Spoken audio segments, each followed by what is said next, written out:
us, Jess. Do you want to tell the audience a little bit about yourself before we get into the career side of things? Sure. I'm Jess Ralston. I am from the Northwest originally, so I'm very pleased to be back here with you today.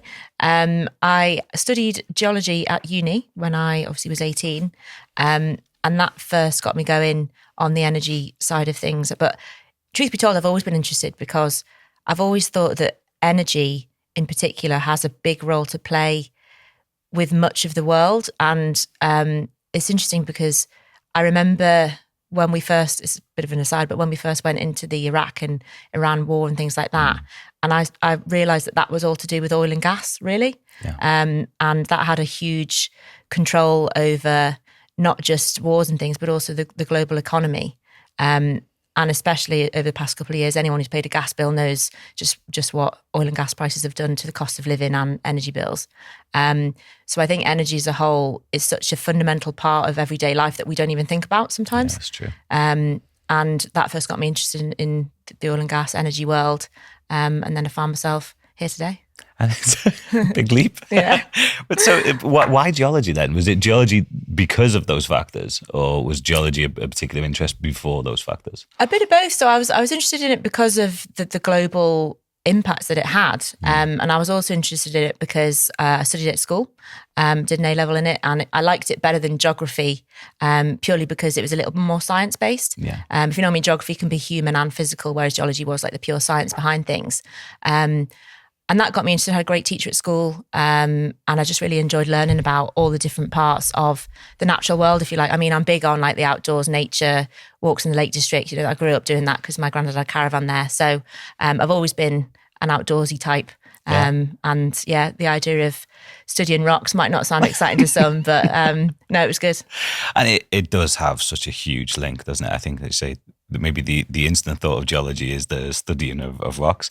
But there's a lot of that. There's a lot of that. But to be honest, the first time I kind of came across it with a link to renewables was we were doing a ground source heat pump project with boreholes. There's obviously the geological surveys that you need to do.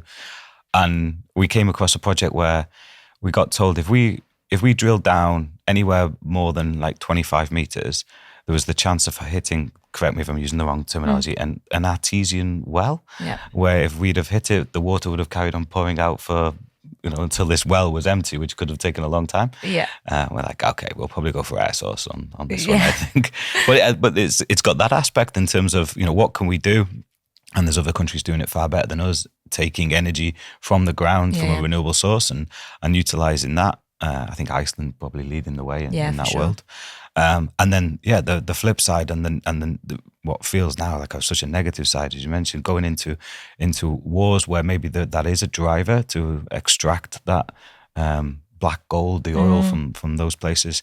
And then you consider maybe the hold Russia has over the world in terms of their gas reserves and the impact then that has on people in everyday lives now, where we're certainly seeing the negative side of it, obviously with energy prices going up and how reliant we were on cheap gas.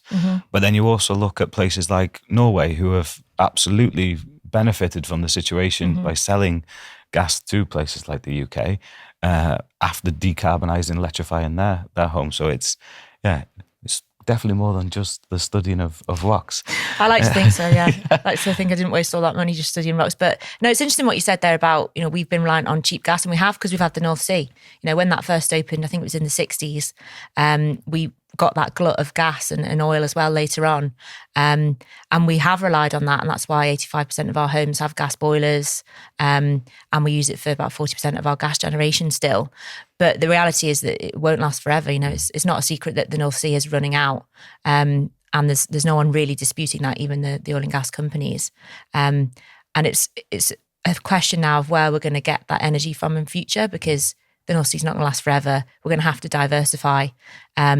And increasingly places like Qatar and obviously the Middle East, we're getting a lot of gas from there. The US is now a big export market for gas, particularly over COVID and Joe Biden's presidency. There's been a lot more of exporting LNG.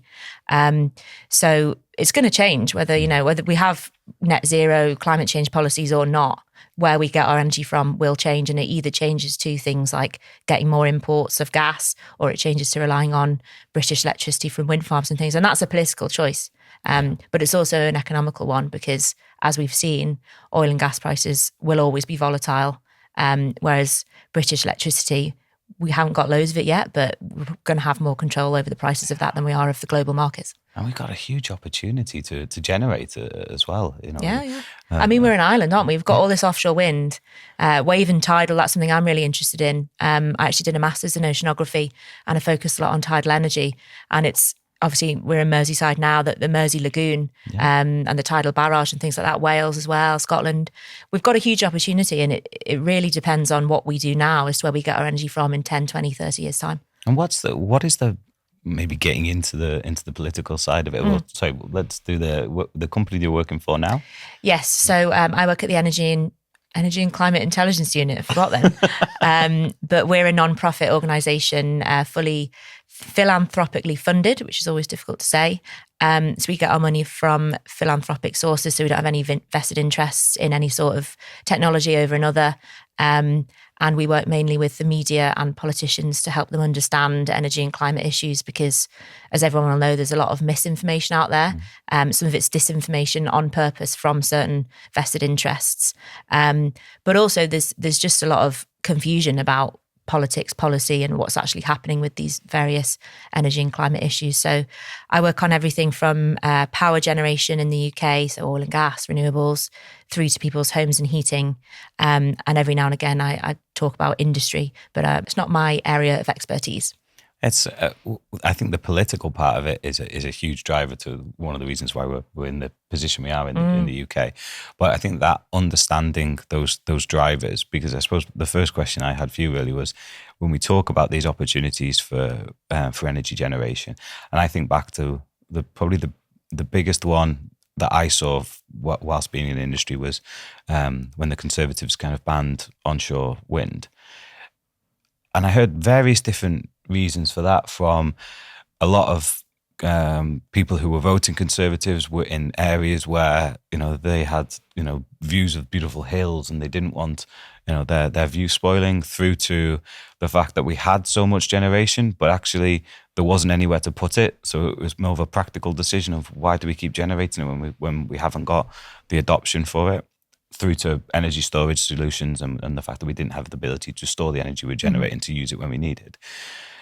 Are you able to shed any light on that? What are the reasons why maybe the UK isn't moving as fast, or are we moving as fast as other countries? I think that's a good question, because in some areas we have moved very quickly, and I'm thinking there specifically about offshore wind. So I think we've got the second largest offshore wind market in the world after China, and that's because we've had over 10 years, I think now, of things like the renewables obligation and contracts for difference, which are the government, well, people call them subsidy schemes, but they're actually more schemes of price stability these days. But in the early days, yes, they were subsidy schemes to get that market up and running and get those supply chains off the ground. And they've worked really well, where now we do have lots of offshore wind, and that really helps us to have a diverse energy mix and make sure that we're not completely reliant on things like oil and gas. But then, as you say, with decisions like David Cameron's government in, I think, 2015, 2016 to ban onshore wind, that was done as a political choice, right? Because they were getting complaints from various people about onshore wind, as you said. But actually, when you look at the public opinion polling, onshore wind has always been actually very popular. And it's a very small but vocal minority that have these articles in the press, or they have direct lines into Number 10, who are saying basically everyone's against this, when actually the polls show that actually most people are for it. And I think in recent years, decisions that we've taken in the past, and not only things like onshore wind, but also Centrica, who are the owner of British Gas, they took a decision around a similar time, I think, to close down the Rough gas storage facility.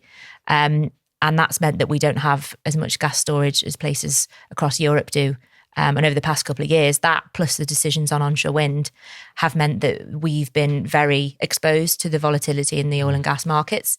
And so those decisions from 10 or so years ago have impacts today.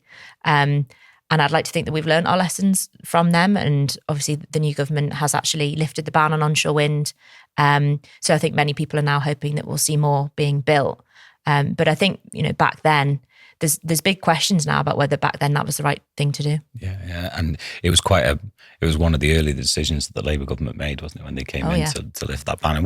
And there's still challenges in that journey around planning and connection to the grid. But it does seem to be that if we can really start to double down on our own generation and support the electrification of our energy usage.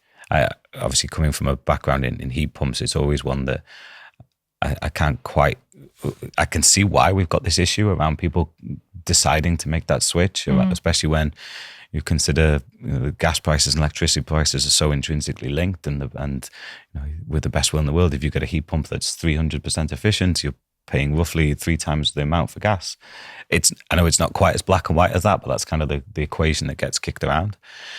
But do you see a world where the subsidies and the levies and the taxation, if you like, that goes onto electricity prices starting to be pulled away and starting to maybe incentivize electricity usage more to make that a more compelling argument?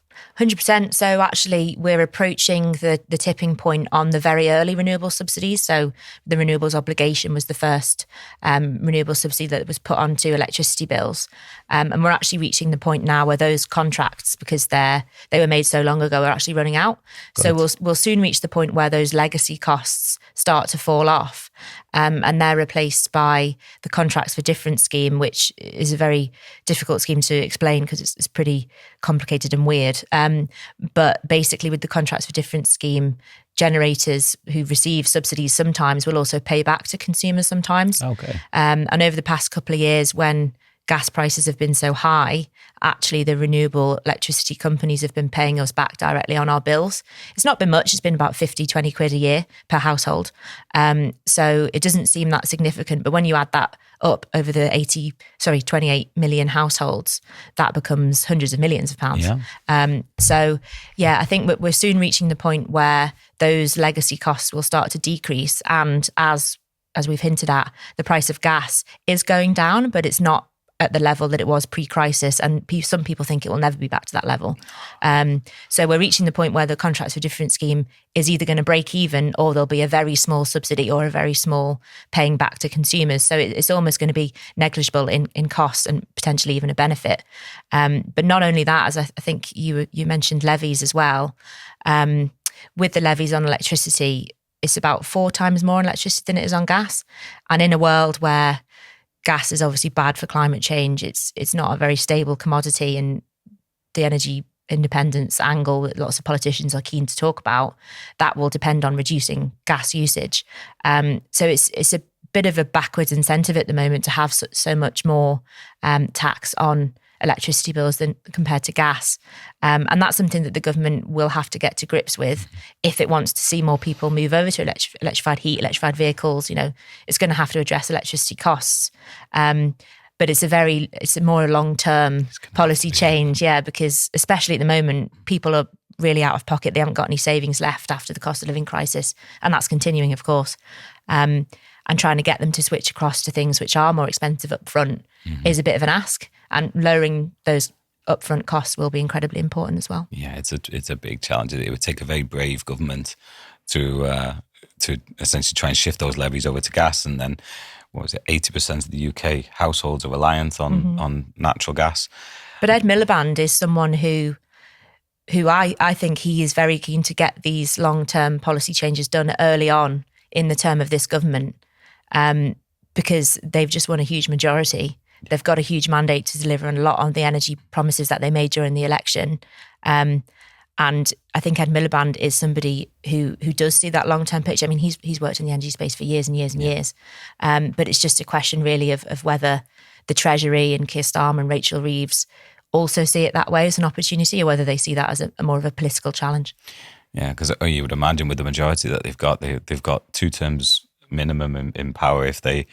but I guess some of those critical decisions, especially around if anything that would increase the price of gas, especially at this time when we're in this energy Very crisis. difficult, yeah. And is there a world where I have to, my political knowledge is minimal, so if these are stupid questions, please feel free to say. Is there a world where I believe in Norway when they made these decisions, it was kind of cross-party agreement that, you know, it doesn't matter who's in power, we're sticking to this. Is there a world where that could happen in the UK? Is our political infrastructure suitable for that to happen?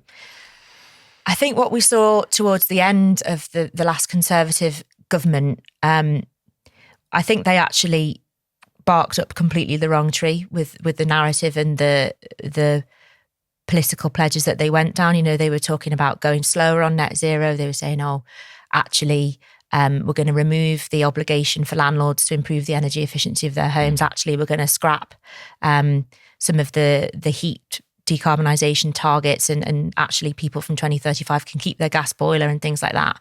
And it didn't pay off for them, obviously. I mean, it was that plus other things that lost them the election. I'm not saying it was all down to their heat pump policy as much as I like to think it would be. But, you know, it was a direction that I think was very different to what we'd seen before, because we'd had both major political parties agreeing that, yeah, net zero by 2050, we've got to do that. And it'll take all these different steps. We started to see the Conservatives go in a different direction. And obviously they've now got to get a new leader. We don't know who that's going to be yet, but the general consensus is they could go further to the right.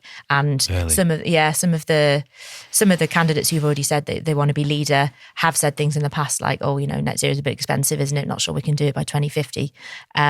So that'll be an interesting dynamic, and it'll be interesting to see what does happen between the two major parties when the new leader's in place. I mean, you think about the journey that the Conservatives went on. We went from having Theresa May, who signed Net Zero 2050 in law as one of her legacy acts, just before she left as being Prime Minister. Then we had Boris, who was very keen on big, shiny green infrastructure projects, and he actually was pretty green as a Prime Minister, towards people like Liz Truss and Rishi Sunak, who were very much not pro-net zero. And we all know what happened in the election where they didn't win, despite having changed tack. So we'll have to see what happens with the new leader. But in my opinion, doing things about climate change is a vote winner rather than a vote loser. You just have to look at the public polls to see the evidence for that. So we'll have to see what happens. I guess it's that point around affordability as well. There's, you know, we've obviously come out of COVID and we've got a big hole in the funds from the supplements that had to be put in place to keep people going through that time.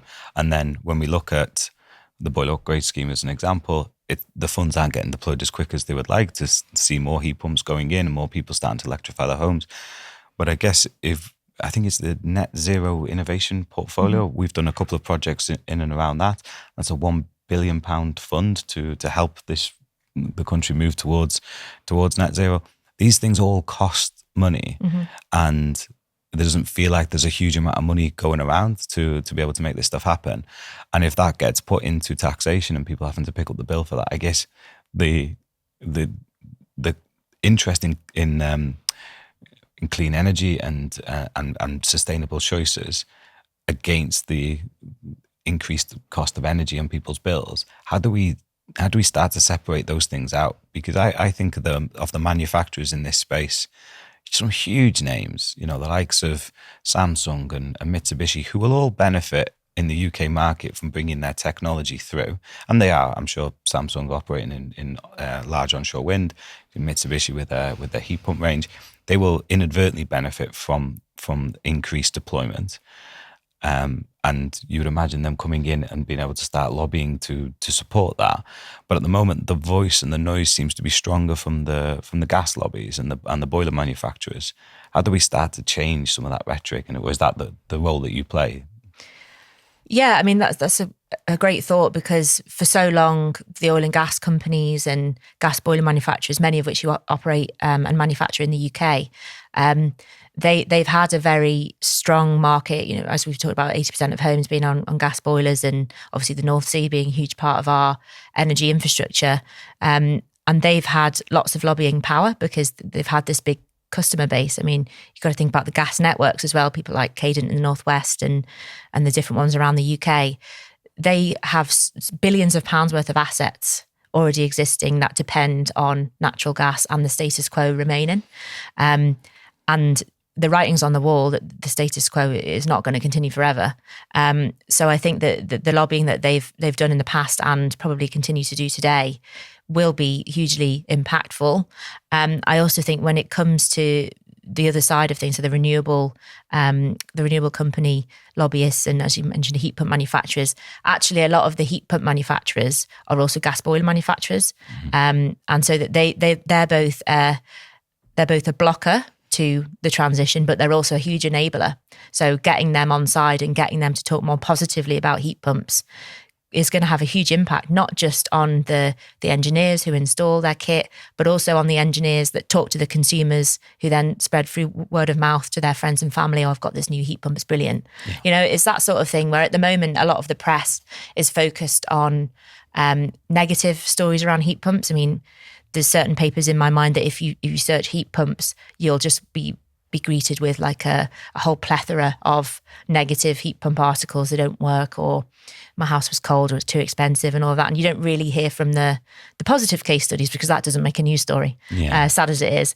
Do you think there's a funded element to that? Is there, if because I have even seen what maybe seem to be portrayed as positive stories, but actually I watched, there was a BBC program around a heat pump installation, and it was portrayed as a positive story in terms of this person had gone to a heat pump and it worked, and it kept their home warm, but actually the story itself was £20,000 installation, every single radiator in the home upgraded, the house was torn apart, and it was great once it was done. But actually, when you read behind it, most people look at it and go, "This is not feasible or possible in most homes." Yeah. So is there a?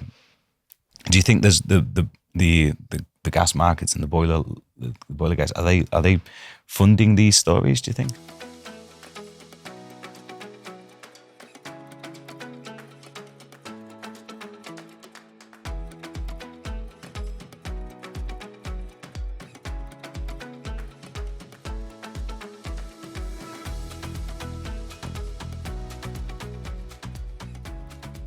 Do you think? Well, there was one government minister who was in the last Conservative government, and he specifically said that some of the gas boiler companies who are part of a certain trade association, they were undergoing campaigns of misinformation. And coming from an ex-government minister now, that is pretty powerful. And there was actually an investigation, I think it was written up in The Guardian, about that lobbying power. And one of the trade associations had hired a public relations company, a PR company, to basically quote unquote spark outrage at heat pumps. So if you think you've got all of this money and all of these gas companies, boiler companies, network companies, whoever it is, they've got billions of pounds worth of assets to protect. And so it's worth it for them to put money into campaigns that will not actually stop the transition, because I think it's pretty clear that you're not going to stop it, but just delay it. And we saw these exact tactics with the oil and gas companies themselves, because for a long, long time, they denied climate change was happening and said, oh no, the science is wrong. And then when it became clear there was a very strong scientific consensus that it was happening, they switched from denying it to delaying it and saying, oh, well, we can't really afford to do that, can we? And it's going to be a bit of a hassle, isn't it, to change our economy from being based on oil and gas. And, you only have to watch the TV for a few minutes to see the likes of BP or Shell or one of the other big oil companies sort of promoting their green credentials.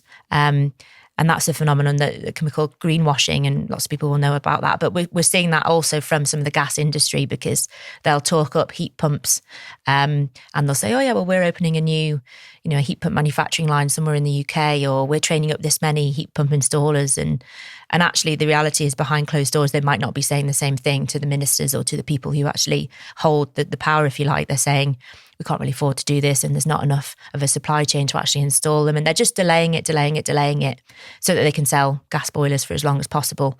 And then potentially sell all the same people heat pumps later on. So it's one of them where really we need those sorts of people on side to enable the transition to be quicker and to enable those cost decreases so that more people can afford heat pumps, more people can afford to switch, because that will come from a mass market. And we don't have that at the moment in the UK. No, it's such a shame. And I suppose the most recent example of that would probably be the clean heat market mechanism and how yeah. that kind of came in and went very, very quickly. For those watching that maybe haven't come across that, you'll be able to explain that a little bit. Yeah, sure. So the clean heat market mechanism is quite a mouthful, but basically it was a policy that would ensure that, fossil fuel boiler manufacturers, essentially gas boiler manufacturers for the large majority, they would have to sell a certain proportion of heat pumps relative to their gas boiler sales. So in the first year, it was meant to see about 60,000 heat pumps sold. In its second year, it rises to about 90,000, I think. And it was meant to come in April 2024. But the Conservative government at the time was pretty heavily lobbied and said it was worried about what impacts this might have on the price of gas boilers. And that's because the top 4 big boiler manufacturers, they all said that they would have to increase the prices of their boilers to pay for the clean heat market mechanism. Now, lots of analysis showed, and including from the government itself, showed that this probably wasn't going to be the case. But the Conservative government at the time was already rowing back on a lot of net zero measures, and this was one of them. It ended up they were going to delay it for a year, which at one point we thought it could be cancelled altogether. So it was perhaps encouraging to see that some of the internal ministers, and there was one minister in particular, Lord Callanan, who was very pro the clean heat market mechanism. And there was a lot of internal discussion, and they decided to delay it rather than cancel it altogether. And that means that this new government now has that policy basically on Ed Miliband's in tray, and they've delayed it until April 2025. But there's a real risk that the boiler companies pull exactly the same trick. And I wouldn't be surprised to see that, because we know that they want to delay this transition. We know that they're saying these things behind closed doors. It's just whether they want to do that with a new government and whether they think they're going to be successful. And from what we've seen so far, as we've already talked about, Labour has focused pretty heavily on energy in its first few weeks and month of office. And so I think there's a chance we'll still see it happen in April, but there's also a chance that they'll be successful in lobbying against it again. But I think it's important that we have that long-term trajectory, and we're forcing those gas boiler manufacturers to move towards the future, because unless they start to manufacture heat pumps, we're not going to see cost decreases. We're not going to see that mass market develop. Yeah, because I think the term that was bandied about was the boiler tax, wasn't it? Once it came into force, and obviously we see a lot of the it's boiler clever marketing, that boiler tax, because no one wants to pay taxes anyway, but especially at the moment, people don't want to see that. And the installers of boilers who were buying them, they were faced with an increased cost, and they were obviously making their customers aware of that, which kind of then started getting customers backs up. So it's a clever in the way they've done it. And it is clever. And Sky News actually ran a story saying that the boiler manufacturers, the 4 of them that did actually put on the boiler tax, which was their boiler tax, it wasn't the government's boiler tax, it was their boiler tax. They put it onto the, as you say, the installer or the wholesaler who was selling the boiler. And then when they cancelled the fact that they weren't doing it from April 2024 anymore, they'd already collected all of this boiler tax money. And were they able to guarantee it was actually going to go back to the consumer? And I think 3 out of 4 said they either didn't say anything or said they couldn't guarantee it. And then one of the big boiler manufacturers said they were working with their wholesalers and suppliers to return it. And in the cost of living crisis, taking 100 plus from customers and then not giving it back to me is a bit of a disgrace. Yeah, because I can't imagine the complexity of that mechanism to make it reverse and go back. But if it's put out there as a tax, if that's the terminology people are using, because there was letters that were sent out around it, but it absolutely spiked there was already negativity around heat pumps from boiler installers, and it kind of spiked that, I suppose, touched a pain point, and there was plenty of comments we were getting on the show about whenever we talk positively about heat pumps. But there is an underlying message that we see quite a lot from boiler installers when they comment on the show, which is hydrogen. They say, hydrogen's the future. And I always think, obviously, we're called Heatio. We talk about heat pumps quite a bit. I think that comes mainly from my background and interest in heat pumps. But there are obviously other ways in which people can heat their homes, infrared heating as an example. But where does hydrogen sit in the mix? If we were to take a kind of an unbiased view, because I think when we talk about heat pumps, it's the solution for everybody. But we've got, you mentioned before, we've got Cadent managing their networks, thought processes around potentially injecting hydrogen into those networks, hydrogen-ready boilers. But the little bit I hear about that market is that essentially hydrogen is more expensive to manufacture. It's not a stable material, but I don't know whether that's because I'm hearing the heat pump people saying that. What is the I suppose the independent view on hydrogen? I think with hydrogen heating, it's becoming clearer and clearer that it's not going to have any major role in heating. There could be a situation in which a very small number of homes are heated with hydrogen. For example, if they're by an industrial base where hydrogen is used for things like steel making or in industrial processes, and then it makes sense for a bunch of houses nearby to also use hydrogen heating. But we've already seen, it was the Conservative government that cancelled the hydrogen town trial. And I think that the smaller pilot up in Fife in Scotland is also being delayed. So it's becoming clearer and clearer that it's not an easy thing to use for heating.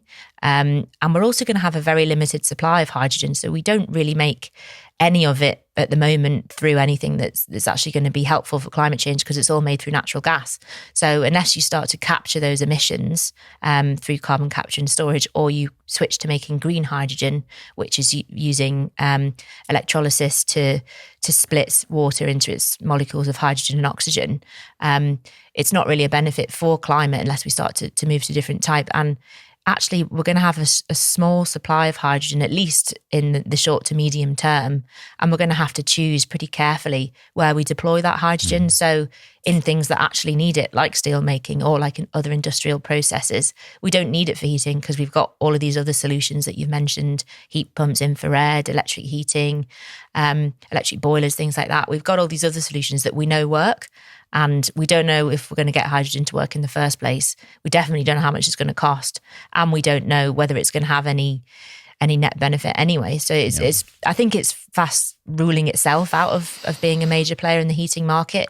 But of course, if you are a gas network, you want to see your network repurposed for something else. You don't just want to see it decommissioned because it's billions of pounds worth. So I'm not surprised that they still lobby for hydrogen heating. And there's some evidence that they've already been lobbying the new government for years and years around hydrogen heating, and still saying it's still a possibility, when I think the independent opinion, there was over 50 academic studies that have said it's not suitable for hydrogen heating in any big way. So it's a weird one, because I think anyone outside of the gas industry doesn't think it's an option, but the gas industry, unsurprisingly, think it's an option. I always think to myself, when you hear the rhetorics running around about both sides, and obviously coming from a heat pump side, you tend to hear the heat pump enthusiasts saying how it's not going to be a possibility. But then I always think, am I just listening to, is that my algorithm getting that information put to me? What we've actually got a project on at the moment where we've doing it as a bit of a case study for an apartment block where understandably heat pump wasn't a solution for that particular property. And there is always this conversation around if you're in an apartment or a flat and you've got your gas boiler on the wall, you're not in a position where you can go and hang a heat pump outside. And the different options that they have available to them. And this particular project where we're taking them from a gas combi system, and we're putting in infrared heating, we're putting a Sunamp hot water battery, and a battery storage system where they can charge from off-peak electricity. So they haven't got solar, so they're not, there's been an apartment block, but we've put a 9.5 kilowatt battery in. They'll charge that during off-peak electricity periods. They'll heat up the hot water storage during those periods, and then obviously use the battery to control the infrared heaters for the rest of the time, along with other appliances in the home. But there does seem, we cover it a lot on this show around the importance of heat pumps, but there is other applications where we can still achieve decarbonisation, we can still achieve electrification, and especially when you bring in these more innovative tariffs to kind of support it. But there does seem to be a lack, outside of Octopus, there seems to be a lack of innovative tariffs on the market. Is that because Octopus are so innovative and they're leading the way? Or is there a reason why the big energy suppliers aren't maybe making these switches? Anything from a political level that's preventing them, or are they in the same mix with the boiler manufacturers? Are they lobbying against these changes in the market? Energy suppliers on the whole, I think, are pretty neutral on the future of heating, electrification or whatever else. I think they're pretty neutral on it and don't lobby certainly against electrification. I think that Octopus is a very good example of a company that is a disruptor to the market, as you say, a big innovator.